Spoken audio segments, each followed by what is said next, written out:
Today, I'll be going through and showing you with step-by-step instructions on how to install and change the ink cartridges into the HP OfficeJet 4650.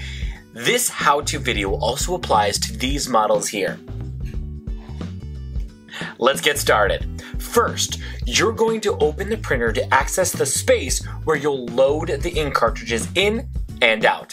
This can be found in the front of the printer, above the paper tray, but underneath the flatbed scanner and scanning bed. If you are installing the ink cartridges on a brand new printer, be sure to remove the placeholder plastic tabs before you try to install the ink cartridges. If you are replacing empty ink cartridges, be sure to remove the old cartridges before starting.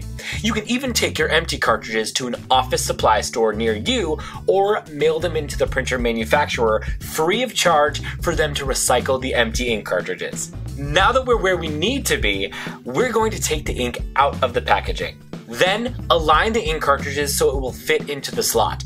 If it is not fitting in easily, check to make sure you have it the right way up and that you're inserting it into the correct slot. Be sure not to touch the gold contact points on the cartridge during installation, since these parts are very sensitive and touching them may damage the cartridge and make it unusable. Simple as pie.